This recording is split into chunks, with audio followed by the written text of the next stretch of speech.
tapi dalam hal-hal yang positif. Iya, yang positif gitu. Jangan kayak bukan dia belum bikin santai. Itu negatif. Ya, kalau Assalamualaikum warahmatullahi wabarakatuh. Kembali lagi di podcast PBSI bersama dengan saya, mahasiswa PBSI Pendidikan Bahasa dan Sastra Indonesia semester 7. Baik, pada podcast kali ini kita akan bahas tentang mental healthing bersama dengan mahasiswa PBSI semester 7. Jadi sedikit perkenalan dengan narasumber kita ini. Narasumber kita ini mahasiswa semester 7 dan juga merupakan teman sekelas saya. Oke, baik narasumber, silakan perkenalkan diri Anda, hobinya apa? Silakan.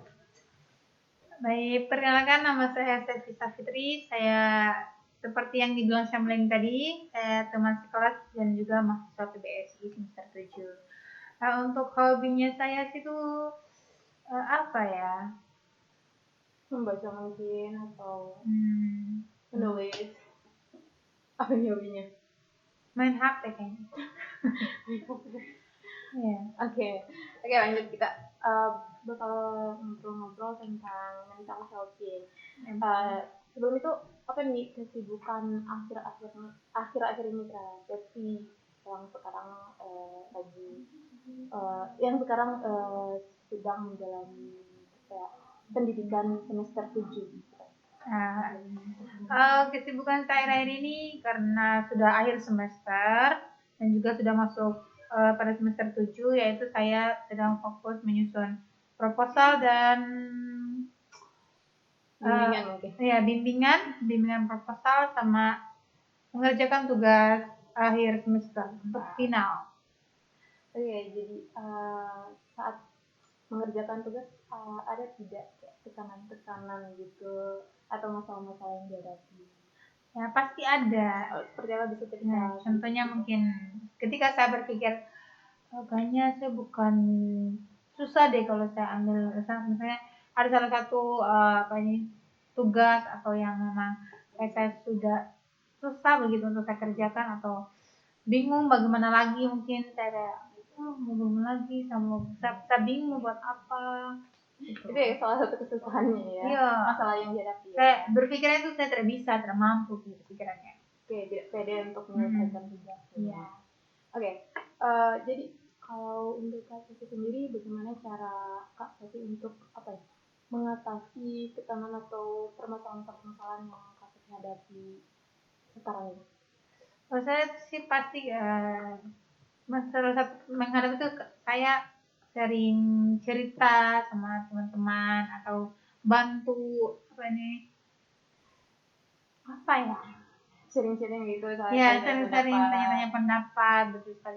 Sama kalau saya tidak tahu mau berbuat apa-apa, saya telepon sama satu temanku tanya, kenapa saya berpikiran begini, dan kebetulan ada temanku saya dia, jangan kau berpikiran begini, dan kasih saya semangat begitu. Kau pasti bisa, dan itu adalah Syamliani. Oke. Oh yang tadi pertanyaannya mungkin tidak sedikit menyinggung. Kamu merasa cukup dukungan dari teman-teman angkatan kamu dalam menghadapi tugas-tugas akademis sekarang ini? Mungkin selain dari saya sendiri. Ya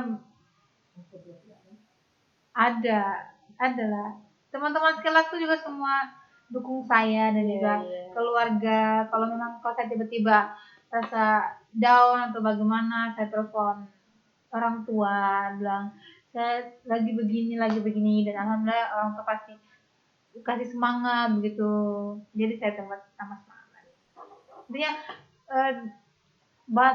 bantuan dorongan untuk mengatasi kembali semangat saya itu dari lingkungan sekitar, teman-teman dari kalangan mahasiswa, keluarga gitu. Oke, kalau saya sendiri cerita sama keluarga terus cerita. Pernah kayak ada salah satu, kalau waktu itu kan waktu online gitu.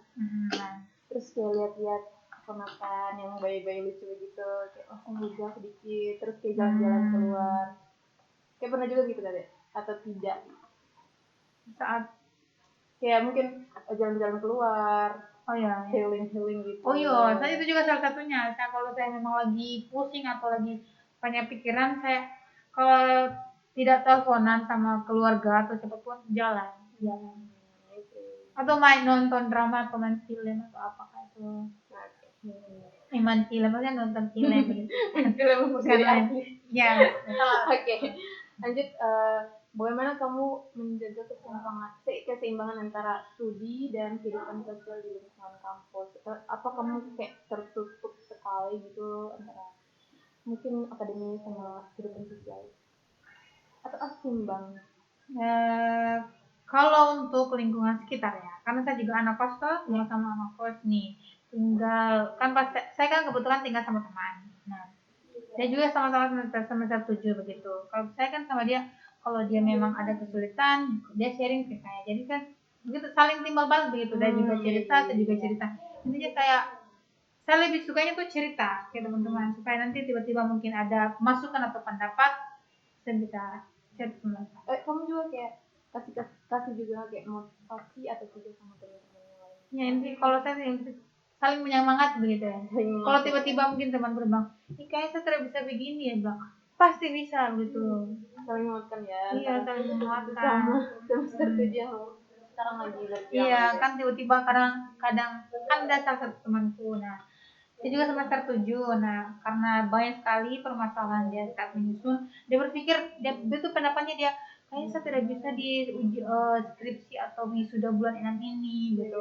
Kan iya betul, jadi kemudian kasih semangat. Ini kita saling menyemangati. Iya, kata-katanya ya kamu bisa pasti bisa lakukan ini gitu. Oke. Lanjut, bagaimana peran dosen terhadap kesehatan mental kayak mungkin kamu gitu saat menghadapi semester 7? Apa dosen juga berikan motivasi atau tidak? Kalau itu sih pasti berikan. Ya, karena kan saya juga kadang bertanya, Pak, saya bisakah ini, misalkan saya bisakah saya ambil ini, bisa mampu kah, Bang? Pasti mampu, pasti. Mungkin saya kasih semangat, saya kasihkan saya pemikiran bahwa kamu pasti bisa. Kalau sedikit cerita ya pengalaman saya sendiri. Karena pernah kayak khawatir tentang sesuatu gitu, yang saya bingung sekali gitu, saya mau ini gimana, terus tanya sama dosen itu kayak kasih jalan keluar yang baik. Iya gitu. betul sekali. Iya, jadi kalau menurut saya peran dosen ini sangat penting juga. Iya, sangat penting karena sentimental gitu. Iya, karena dia juga kan yang membantu dan membimbing kita sampai ke tahap ini. Iya, karena saya pikir kalau diri saya sendiri tidak bisa gitu. Harus ada bantuan dosen. Iya, intinya harus dari pengaruh lingkungan itu sangat penting dalam pendapatku. Oke, lanjut. Apa kamu punya strategi atau cara khusus untuk mengatasi stres dan kecemasan dalam menghadapi tugas akhir atau mungkin proyek-proyek besar gitu? Kalau strategi sih, cara-cara betul kan. Kalau saya sih kalau misalkan lagi stres atau pusing mau buat apa gitu, contohnya mau buat menyusun, tiba-tiba tidak ada ide begitu. Nah, saya bilang berhenti dulu gitu, cari dulu suasana yang lain, jangan terlalu fokus atau memaksakan diri gitu. Cukup berhenti dulu atau main HP dulu atau cerita-cerita, refreshing dulu ya. Otaknya sudah penuh sekali. Iya, sudah terlalu bisa berpikir kan. Kalau saya paksa kan kayak jangan sampai saya berpikir nanti bisa. Ada juga kayak kecemasan kayak bagaimana nanti kedepannya bisa tidak gitu kan. Kalau kayak untuk proposal ini kan kita ada satu judul terus kita lakukan penelitian nantinya toh. Terus ada kecemasan bisa tidak penelitian ini selesai gitu. Ada nggak? Ada lah pasti. Terus kayak bagaimana cara kamu kayak untuk mengatasi kecemasan kayak gitu? Kecemasan gitu. Saya orangnya mungkin karena cerita begitu. Cerita sama teman-teman dekat. Iya, saya lebih suka bercerita atau saya tanyakan pendapatnya. Saya pasti bisa. Ini saya tanyakan pendapatnya bagaimana menurutmu. Saya bisakah lewati ini maksudnya gitu. Kalau saya sendiri kan kadang-kadang kayak hal-hal yang belum terjadi saya sudah cemas duluan gitu. Sama. Jadi yang saya kata-kata yang dalam hatiku tuh jangan lu pikirkan yang kedepannya, selesaikan dulu apa yang saya bisa lakukan sebenarnya sekarang gitu. susah. Kalau saya susah sekali karena kalau misalkan saya melakukan ini pasti parang ke depan, jangan sampai dia tujuanku begini pas ke depannya beda gitu ya. Jalan. Iya, yang kayak begitu juga. Tapi dalam pikirku kayak itu deh. Oke, lakukan yang terbaik sekarang. Ke depannya itu terserah mau bagaimana, yang penting sudah bekerja keras sekarang begitu. Oke, lanjut. Bagaimana kamu mengidentifikasi tanda-tanda stres atau kelelahan mental pada diri kamu atau mungkin teman-teman seangkatan kamu? Kayak mungkin kayak lihat ini kan biasanya kayak orang kerja gitu tiba-tiba langsung untuk identifikasi teman-teman sekitar gitu. Kalau mungkin diri sendiri kayak sudah mulai kayak pikiran negatif gitu. Gimana? Kalau saya sendiri kan kayak saya sudah cemas, terus apa ya, kayak sudah mulai sedih, putus asa begitu, itu sudah mulai mental down gitu. Jadi cara saya tuh kayak mengalihkan pemikiran atau jalan-jalan atau hubungi teman. Kalau kamu sendiri gimana? Iya, kayak gimana gitu, mungkin kayak teman kosmu gitu. Teman kosmu.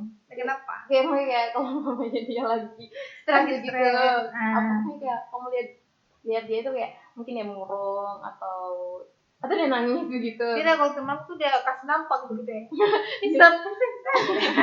Berarti bukan kamu sendiri yang kayak mengidentifikasi, tapi dia sendiri yang kasih nampakan begitu. Karena mungkin kita sudah terbuka begitu, jadi tiba-tiba dia teriak, siapa sih saya begini-begini, setelah bisa kayak kita begini-begini, jadi kayak biasalah mungkin karena sudah semester 7 toh, sudah banyak nih, sudah terbagi-bagi nih pikirannya, mungkin apalagi teman ini kan dia juga masih ada mata kuliah gitu. Baru juga proses menyusun gitu. Bantu saya terus bisa berpikir gitu. Oke, lanjut. Saya juga sih sama begitu ya, sama. Apakah ada kegiatan sosial yang membantu kesehatan mental kamu? Kegiatan sosial atau ekstrakurikuler atau mungkin kayak hobi-hobi gitu. Apa ya? Kalau saya kan kayak membaca terus kayak menggambar, kalau kayak menuangkan ide melalui warna itu kayak buat relaksasi sendiri. Kalau saya pikir sih kalau mungkin kecuali kadang tiba-tiba kita berpikir tiba-tiba muncul ide begitu, datang dengan sendirinya gitu, siapa nih gitu. Tapi itu kadang-kadang kalau memang ada niatnya ya. Atau mungkin kayak nonton film gitu. Iya. Lebih kayak nonton film. Saya tuh lebih kayak nonton film sama cerita sama teman-teman. Pokoknya cerita. Iya, mengalihkan pikiran tentang itu. Butuh bantuan. Atau kumpul sama teman-teman dan mengeluhkan keluh kesah gitu ya. Jadi kan teman-teman kasih pendapat, yang motivasi semangat, saling bertukar cerita gitu ya. Iya. Kan kita sekarang semester 7 tahun. Terus ya harapan-harapan orang tua itu kita bakalan selesai cepat. Jadi mau tanya, apa kamu merasa terbebani sama ekspektasi? Dan kita pengennya kayak harus cepat gitu. Jadi apa kamu merasa terbebani sama ekspektasi diri sendiri sama ekspektasi orang-orang di lingkungan sekitar kamu tentang kamu gitu? Kayak harus cepat selesai dan kamu juga kayak pengen selesai bulan ini atau kayak pengen selesai cepat gitu. Jadi apa kamu merasa terbebani juga gitu? Merasa terbebani, Kak. Saya tuh kadang kayak kan orang tahu kan kakak pertamaku juga sering dia kuliah juga. Lulusnya tahun kan 1 tahun yang lalu, 2 tahun yang lalu. Nah itulah lupa nih. Nah kayak saya kan dia bilang, kamu tuh orang tua kamu tuh harus begini begitu. Jadi kamu harus cepat begini, jangan kayak ini, biar seolah-olah dibandingkan begitu. Ya berpikir, jadi kandungan pikiranku sekarang tuh kayak saya harus buru-buru cepat selesai karena saya merasa bersalah begitu. Ekspektasi orang tua kan pengennya mereka kan saya cepat selesai, tapi saat kedepannya kalau memang gimana susah begitu, saya pengen juga cepat selesai, tapi jangan sampai saya bilang begini tidak sesuai ekspektasi begitu. Saya merasa terbebani. Apalagi tiba-tiba orang tua bilang begini, ini kamu tuh harus begini, jadi Pikir lagi, mampu kan saya gitu. Kayak kalau saya sendiri sih kayak dorongan orang tua sih, pas saya itu lebih ke motivasi begitu, terus kayak tambah semangat lagi. Mungkin kadang-kadang Iya juga termasuk saya juga termasuk begitu. Tapi mungkin kadang-kadang juga kayak rasa terbebani begitu. Kadang-kadang baru kan beda-beda apa ya tanggal ujian gitu ya. Karena ada jurusan yang cepat gitu. Terus kayak orang kayak mamaku udah dengar dari teman-teman yang lain kayak udah selesai ujian gitu. Kayak kamu kapan kamu ujian gitu. Mama, saya juga lagi berusaha gitu. Alhamdulillah saya sih bukan karena bukan begitu dia orang tua. Karena mungkin tidak ada temannya. Memang ada satu kampungku, tapi kalau orang tua tidak terlalu pusing. Mereka tuh mendingan dengar dari saya begitu. Kalau sudah sampai tahap mana begitu. Karena saya apapun kegiatan mungkin yang saya lalui begitu saya ceritakan ke mereka. Saya bilang bisa ada masalah ini begini, saya bilang berapa pak, masih awal-awal begitu nih kan orang sukses itu kan tidak semulus begitu perjalanannya. Alhamdulillah begitu, tapi karena kadang mereka pengennya saya cepat jadi kayak agak merasa terbebani gitu. Walaupun kadang memang sebagai tapi ada semangat gitu. Oke. Gini. Bagaimana kamu bagaimana kamu menyiapkan mental kamu saat ujian atau mungkin presentasi untuk kayak tugas-tugas gitu? Kalau itu sih saya pelajari dulu, misalkan kalau ada tugas untuk presentasi, misalkan saya dikasih tugas, kamu ini pemateri atau moderator, nah saya belajar dulu malamnya misalkan, atau baca saya dikasih kelas dulu dan yang intinya dulu, apa sih topiknya gitu, permasalahannya tuh apa gitu, walaupun tidak banyak, tapi intinya saya baca dulu, jangan sampai pada saat waktunya saya tahu apa yang harus dibahas. Atau mungkin kayak persiapan juga sama pertanyaan-pertanyaan begitu, kan kadang-kadang orang juga kayak mungkin ini yang mau ditanyakan begitu, jadi mereka balik lagi pelajari lagi materinya ya. Iya, kalau saya sih yang penting baca dulu, atau saya tuh yang penting tahu dulu apa yang dibahas begitu. Pemahaman ya. Iya, yang penting ada pemahamannya seputar tentang tugas. Iya. Jadi kayak pas kita maju itu langsung percaya diri betul. Ya, ini ya biarpun tidak terlalu belajar, yang penting tahu dulu apa itu pokok permasalahannya, apa yang harus dipresentasikan. Dan sampai kan mungkin maju di depan dengan kalian, kita mau bahas apa ini tanpa tahu topiknya apa gitu. Oke. Kalau saya sendiri bagaimana? Sama sih kayak pertama cari dulu, pahami dulu apa yang menjadi inti pokoknya lah gitu. Yang penting pemahaman. Kalau untuk hafal gitu udah hilang. Kalau sudah maju paham lah. Iya, kalau saya paham juga. Itu jadi.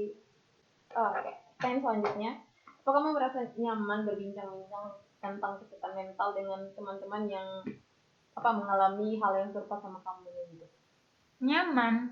Kenapa nyaman gitu? Karena mungkin mereka mengalami hal serupa. Atau kayak rasa tertekan gitu, kayak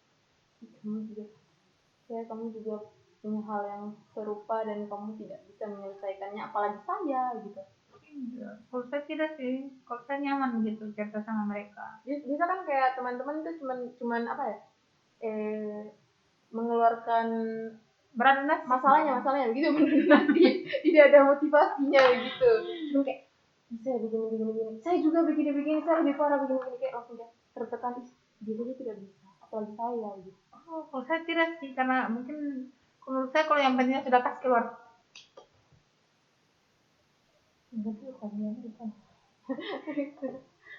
Kalau saya sih tidak ya, saya nyaman saya cerita tentang itu. Walaupun kita cerita dia, saya lebih parah begini, tapi saya suka. Karena punya teman senasib begitu. Iya, punya teman senasib, merasakan hal yang sama. Dia sendirian. Iya, begini. Karena mengeluarkan keluh kesah dan cerita-cerita jadi agak plong, walaupun dia, kok ini saya lebih parah begini. Bahkan mungkin kayak ada nasinya tuh kayak saya lebih parah. Berarti kayak kita lebih bersyukur, ternyata ada yang lebih parah selesai gitu. Jadi saya tidak sih, saya nyaman sekali, saya suka.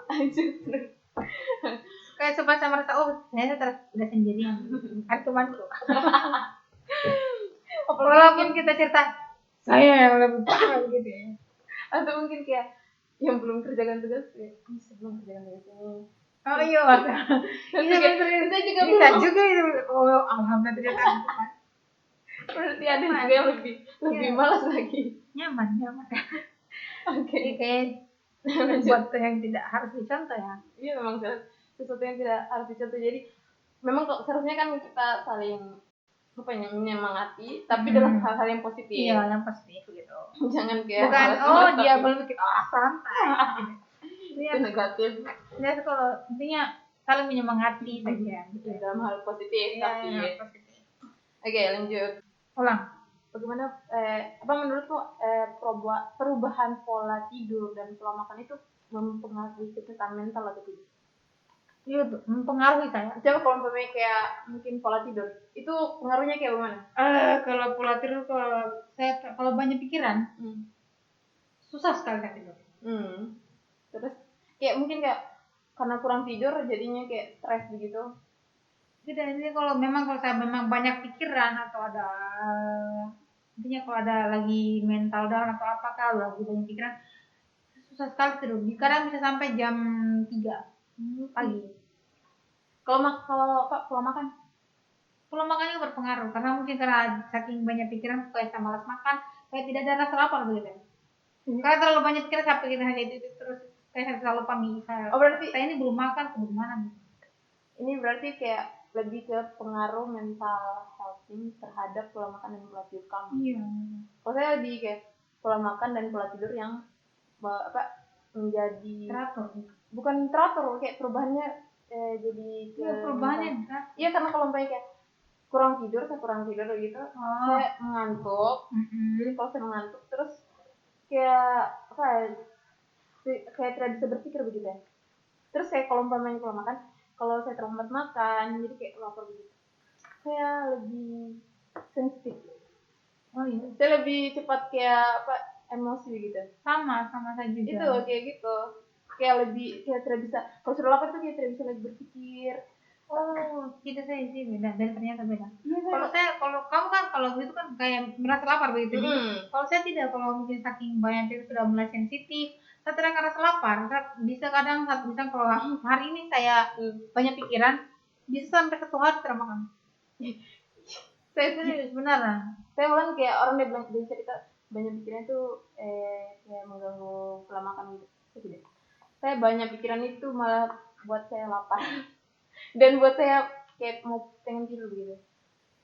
Jadi pola ini kalau sudah stres gitu, jangan makan, jangan tidur.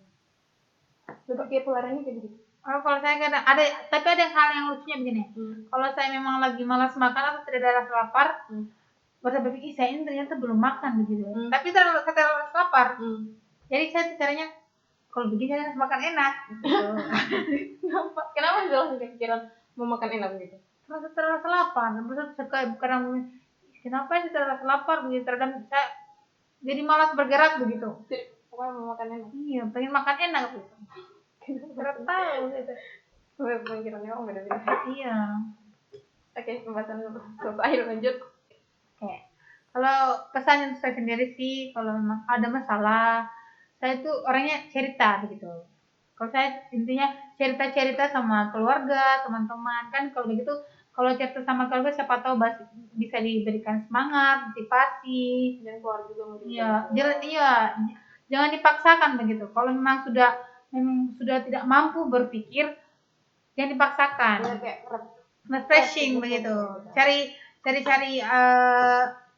hal-hal yang bisa membuatmu tenang gitu. Tidak memikirkan hal yang bisa membuatmu stres. Kalau saya sih begitu. Dan cerita begitu. Jangan terlalu menutup diri gitu. Kalau ada masalah cerita, siapa tahu kan di lingkungan sekitar bisa kasih kita semangat. Jangan masalah itu jangan disimpan sendiri. Iya, jangan simpan sendiri. Terus kayak jangan juga berputus asa karena setiap masalah itu pasti ada jalan keluarnya. Iya, pasti ada jalan keluarnya. Semua pasti ada. Oke, sampai di sini mungkin pembahasan atau podcast kita pada kesempatan kali ini. Makasih buat Safitri mau hadir di sini dan bincang-bincang. Iya, betul. Oke. Sama-sama, dan maaf mungkin ada kesalahan kata. Ya, saya juga minta maaf mungkin ada kesalahan kata menyinggung menyinggung perasaan orang lain. Mungkin sampai sini podcast kita pada kesempatan kali ini. Sampai jumpa di lain waktu. Assalamualaikum warahmatullahi wabarakatuh. Waalaikumsalam Like, warahmatullahi wabarakatuh. subscribe, and share.